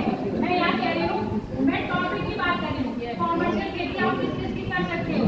अभी तक हम क्या था? हम बस गेहूँ खा रहे हैं, फल खा रहे हैं, खाना खा बस खा लिया। वो हमारे लिए क्या होता था? उत्पाद हुआ, प्रोडक्शन हुआ और हमारे लिए क्या बन गया? Finish good. और जब इंडस्ट्री आ गई, यानी कि टेक्नोलॉजी आई, लोगों के पास दिमाग आया, तो इस फिनिश गुड को उन्होंने क्या कर दिया? रॉ मटेरियल बोल दिया ना, ये रॉ मटेरियल बोल दिया। अब इस रॉ मटेरियल को कैसे यूज कर रहे हैं? गेहूँ रॉ मटेरियल है या नहीं है? हमारे लिए भी है और इंडस्ट्री के लिए भी है। आप गेहूँ डायरेक्ट नहीं खा रहे ना, गेहूँ को क्या कर रहे हो? आटा। आपके लिए आटा क्या हो गया? फिनिश गुड हो गया, है ना। अब आटे की सीधे आप क्या बना रहे हो? रोटी बना रहे हो घर में, पर अब यही हम नुकसान पहुंचा रहे हैं, इंडस्ट्रीज में पहुंचा रहे हैं। तो ये आटा इंडस्ट्री में क्या हो गया? Raw material. अब इससे वो क्या बनाएगा? आपके ब्रेड बनाएगा, केक बनाएगा, है ना। अब चीनी है, जब मैं प्रोडक्ट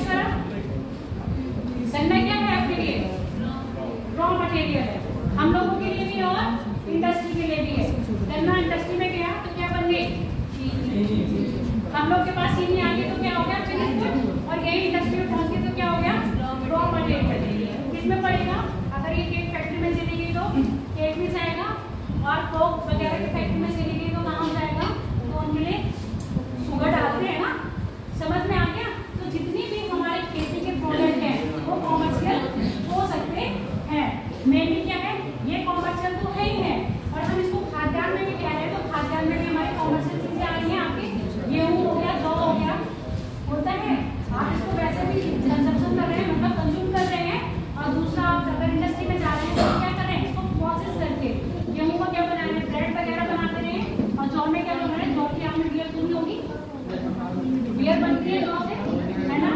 और अंगूर से भी बनती है बियर, एप्पल से भी बियर बनती है कि नहीं? अब ये बताना मैम आपको पता है, इसका मतलब आप टेस्ट करती हो ऐसा कुछ नहीं है, जस्ट ये जनरल नॉलेज है, ठीक है? फार्मिंग होती है, एक फार्मिंग ऐसी होती है जो आप अपने खुद को अपने लिए कर रहे हो, अपनी जीविका कमाने के लिए। जीविका आप दोनों से कमा रहे हो, एक में क्या है आपको वही चीज मिल रही है फिनिश फूड में जो आप चीजें ले रहे हो खा रहे हो, एक आपको क्या मिलता है आपको रॉ मटेरियल के रूप में, उसको आप क्या कर रहे हो आगे फैक्ट्री में बेच रहे हो। अब मैंने गेहूँ लिया, मैंने अपने खाने के लिए रख दिया, बाकी गेहूँ मैंने क्या कर लिया, ये फैक्ट्री को उससे मैंने क्या कर लिया, पैसे कमा लिए। अब उस फैक्ट्री ने भी क्या करा, आगे ब्रेड बनाए, उसने और पैसे कमाए कि नहीं कमाए? तो ये बोल के आपका कॉमर्शियल में। अब कॉमर्शियल में और कुछ भी जा सकता है, पशुपालन कॉमर्शियल में जा सकता है, ये जाएगा कैसे जाएगा?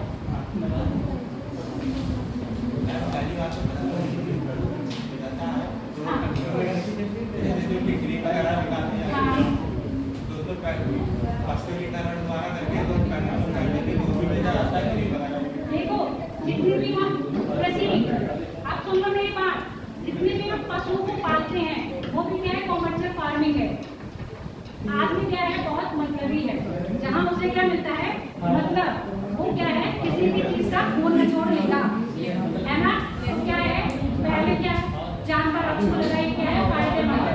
अब उन्होंने कहा पहले हम एक बच्चों शांत हो जाओ, बहुत बोल रहे हो तुम लोग। अभी अभी एक क्वेश्चन पूछूंगी मैं, मैं इनकी बात कर रहे हैं।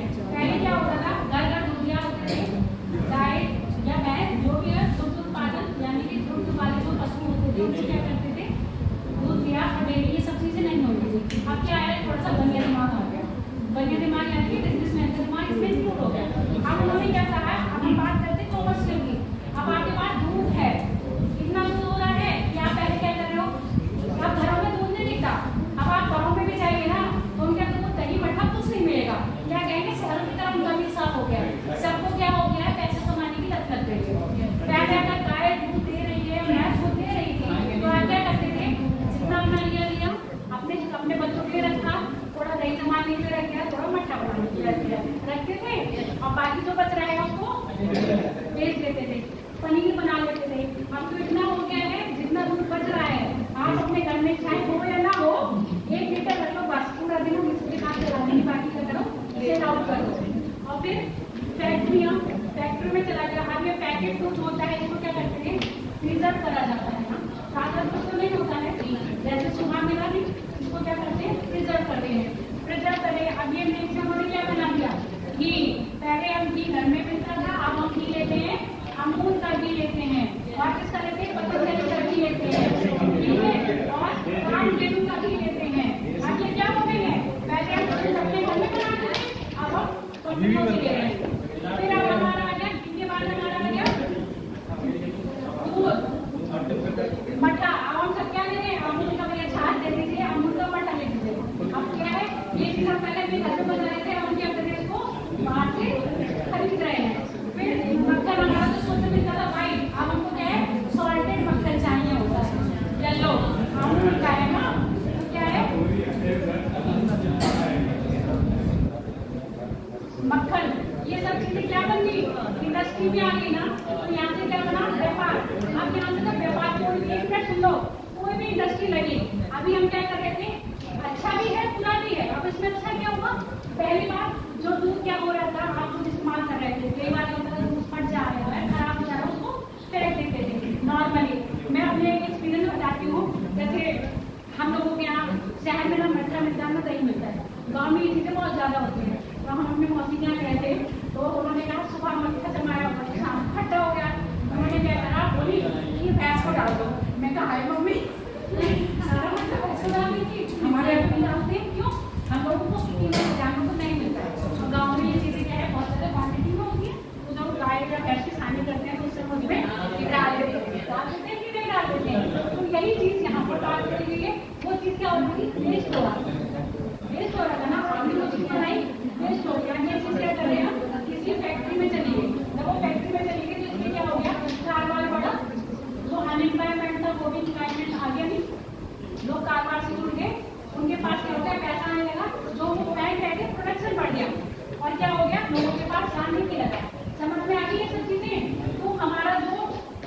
कर रहे हैं। पहले सिर्फ हम क्या कर रहे थे, निर्वाह के उसमें कर रहे थे। जब से टेक्नोलॉजी आ गई तो हम उसमें क्या करने लगे, आगे सिर्फ हो गया करके कॉमर्शियल बना दिए हैं। अब हम जंतु भी पालन कर रहे हैं, पशुओं का जो भी पालन कर रहे हैं वो भी क्या है आपका कॉमर्शियल है। ठीक, मछली भी पाल रहे हैं वो क्या है, वो भी कॉमर्शियल है। और क्या है कि मुर्गी पालन कर रहे हैं वो भी क्या है कॉमर्शियल है। मधुमक्खी का पालन कर रहे हैं वो भी क्या है कॉमर्शियल है। केंचुआ का पालन कर रहे हैं वो भी क्या है कॉमर्शियल है। ठीक, जितने भी जानवर हम पाल रहे हैं, भेड़ बकरी, ये भी क्या है आपके कॉमर्शियल है। भेड़ बकरी कैसे हो सकती है,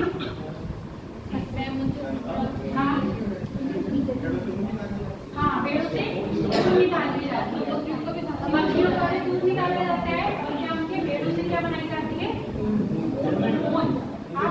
जो आपके शहतूत पालन होता है उसमें कौन सा कीड़ा होता है, शहतूत के पत्तों में पालते हैं रेशम का कीड़ा, रेशम का कीड़ा, उसकी भी खेती कर रहे हैं ना, मतलब उसका भी पालन कर रहे हैं। जितने भी जंतुओं का आप पालन कर रहे हैं मोस्टली कर रहे हैं कॉमर्शियल के लिए।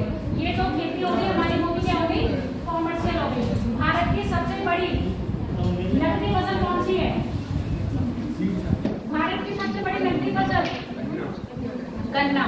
और भारत का सबसे बड़ा खाद्यान्न उत्पादन, सबसे ज्यादा खाद्यान्न किसका होता है, गेहूं का, चावल का। और ये चावल उत्पादन में भारत में गेहूं में कौन है, गेहूं में पंजाब, गन्ने में, चीनी में महाराष्ट्र, गन्ने में यूपी है। देखो प्रति उत्पादन और प्रति हेक्टेयर उत्पादन, प्रति हेक्टेयर उत्पादन की बात करें तो महाराष्ट्र नंबर 1 पर है। क्षेत्र में उत्पादन की बात करें तो यूपी नंबर 1 पे है। चीनी उत्पादन में महाराष्ट्र नंबर 1 पर है। पहले यूपी हुआ करता था, तो यूपी दूसरे नंबर पर पहुंच गया है। तो ये सब डेटा आपको क्या है कलेक्ट करके रखेंगे। समझ में आ गया, एक तो क्वेश्चन है इसके मुझे जवाब दे दो, फिर क्लास को ओवर करते हैं। बताओ नहीं पूछो,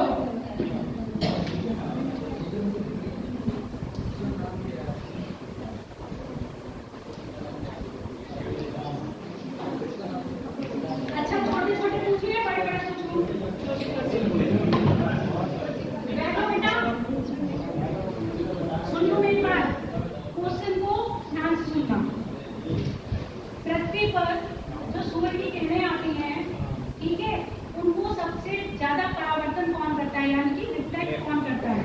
ऑप्शन दे रही हूँ, बालू मरुस्थल, धान के फसल युक्त भूमि, पेड़ी की भूमि, पेड़ी मतलब पेड़ी घास के मैदान, ठीक है। दूसरा है नवजात हिम के जो बर्फ होता है, डिस्कस कर रहे थे। रिफ्लेक्शन करना सबसे ज्यादा ये है। उसके बाद आपका आता है मरुस्थल, जितने भी मैदानी क्षेत्र होते हैं वो रिफ्लेक्शन ज्यादा जल्दी मतलब नहीं करते हैं। अगर आपके पास पेड़ पौधे आ जाएंगे जो ऑब्जर्व कर लेंगे, तो मैंने हमने आपको सुविधा पढ़ाया था तभी बताया था। और एक क्वेश्चन आया था IAS 2018 में और 2010 में, ठीक है। और पूछ रही हूँ, सर्वाधिक ऊंचाई पर बनने वाले बादल कौन से हैं, निम्न में से जो मैं ऑप्शन बोल रही हूँ। मध्य कपासी, मध्य स्तरीय, कपासी, पश्चात स्तरीय।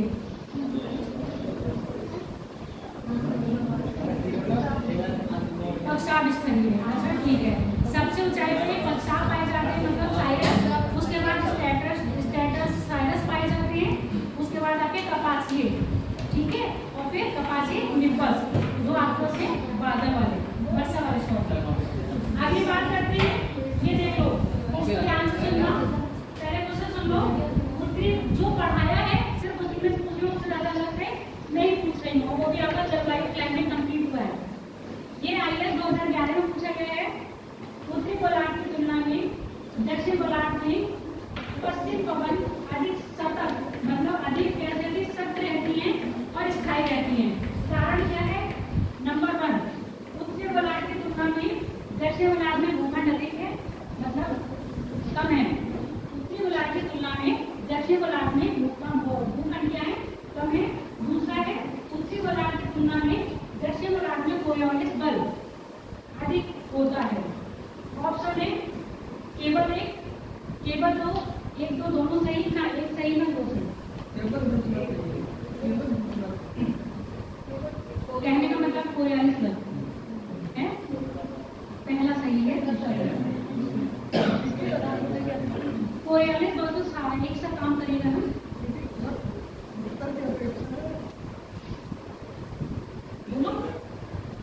उत्तरी गोलार्ध में लैंड कम है, उत्तरी गोलार्ध में लैंड ज्यादा है और दक्षिण गोलार्ध में लैंड कम है।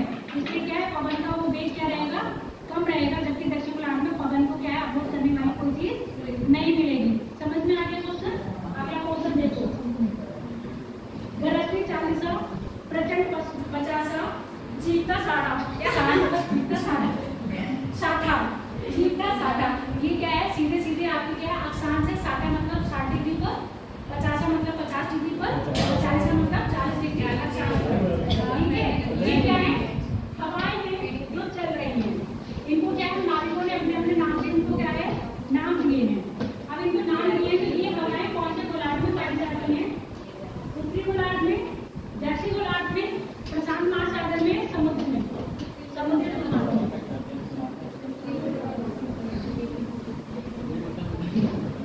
बताओ, ये है दक्षिण गोलार्ध में, आप जाके नोट्स नहीं पढ़ते हो।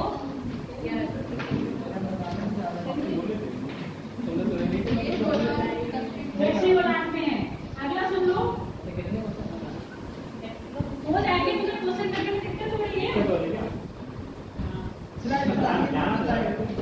पीछे 1992 में आया हुआ है ये प्री में, उच्च दाब क्षेत्र में भूमध्यसागर की ओर चलने वाली पवनें, उच्च दाब क्षेत्र में भूमध्यसागर की ओर चलने वाली पवनें कौन सी हैं? उच्च दाब पता है कहाँ चल रहा होगा, निम्न दाब, वायु दाब पेटियां पढ़ाई हुई है, दिमाग में रखना उच्च दाब कहाँ होगा, निम्न दाब कहाँ होगा। अब मैं पवनों के नाम दे रही हूँ, व्यापारिक पवन, मानसून पवनें, समुद्री पवनें, पशु पवनें।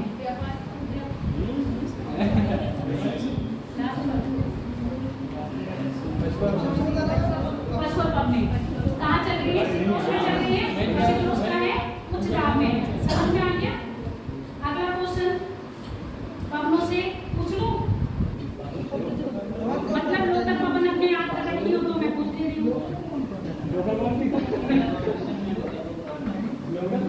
चलो अगला पूछ ले रही हूँ,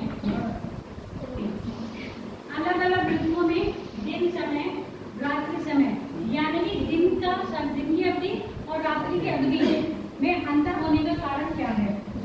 ये इसके लिए तो मुझे लगा ऑप्शंस भी नहीं देने चाहिए।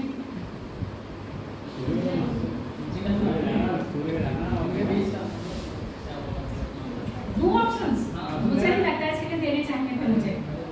चलो इसके लिए ऑप्शन में दे रही हूँ, पृथ्वी का आपने एक्सपर्ट घूमना, पृथ्वी का सूर्य के चारों ओर दीर्घवृत्ताकार में परिक्रमण करना, स्थानीय अक्षांशीय स्थिति, या पृथ्वी का अपने एक्सपर्ट जुटे होने के कारण।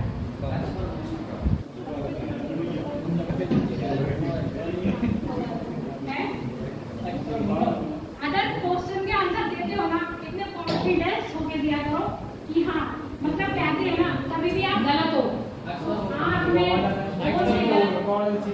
बोलो आपको पता है गलत है, पर अगर अंदर आपके अंदर कॉन्फिडेंस होगा ना गलत है, तो अगला बंदा भी सही होगा ना, तो उसको लगेगा इतना कॉन्फिडेंस जब हो रहा है, इसका मतलब सही मैं तो गलत नहीं हूँ।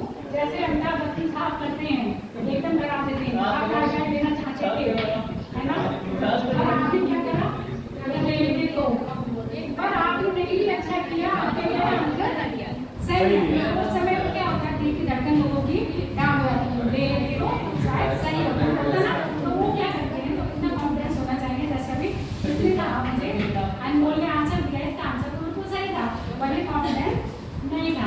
पृथ्वी की अपनी एक्सप्रेस होने के कारण पृथ्वी पे दिन रात बराबर नहीं होते, दिन और रात की अवधि क्या है, बराबर नहीं होती है। मैंने पहले बताया, आपके जो भूमध्य रेखा है उस पर ही दिन रात बराबर होंगे, भूमध्य से ध्रुवों की ओर जाएंगे तो दिन रात क्या होते जाएंगे, कम होते जाएंगे। अवधि समझ में आ गया? ये चीजें आप पढ़ते नहीं हो, जो मैं डिफाइन करती हूँ, मैंने आपको बताया ना, क्वेश्चन आपके किस में से बनेंगे, क्वेश्चन उसमें से ही बनेंगे जो मैं आपको स्टोरी सुनाती हूँ, और स्टोरी आप लोग सुनते नहीं, स्टोरी याद वाले बच्चों की सबसे ज्यादा प्रॉब्लम पता है क्या होती है? उनको रोड लर्निंग नहीं आती है। रोड लर्निंग मुझे भी नहीं आती है। मैं सिर्फ समझने पर कॉन्सेप्ट को करती हूँ कि कॉन्सेप्ट आप समझ जाए, इसीलिए। और डेटा तो मैं कभी याद नहीं रख सकती, नॉर्मल है मेरे साथ। अगर पूछूं, अच्छा मैं एक और पूछती हूँ, जलवायु को पूछूं वही क्वेश्चन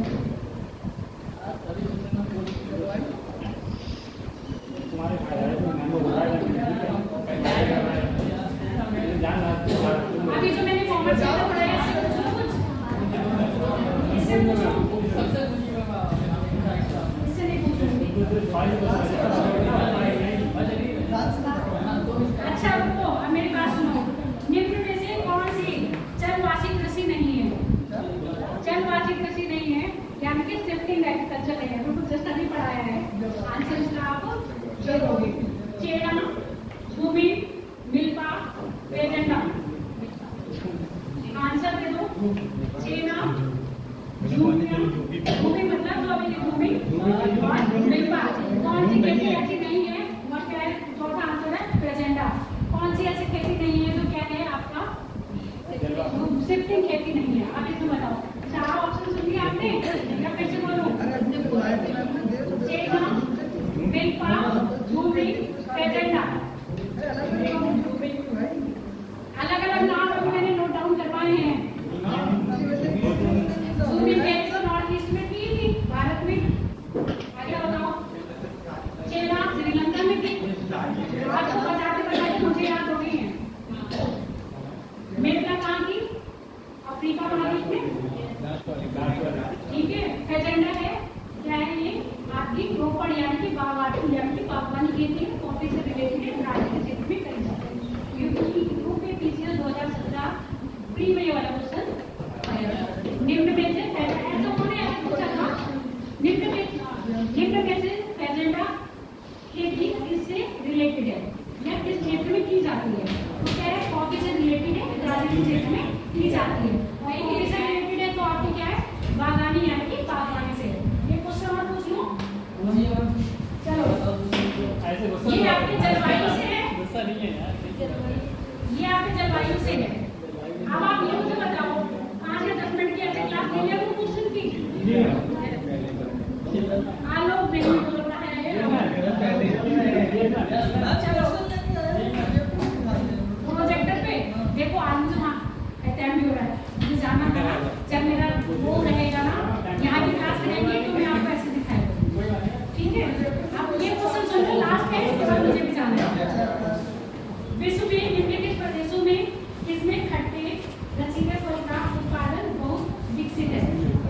ये जलवायु से याद रखना, बहुत अच्छी तरह जलवायु पढ़ी होगी। तो मानसूनी प्रदेश है, उष्णकटिबंधीय भूमि है, भूमध्यसागरीय है, भूमध्यरेखीय प्रदेश है।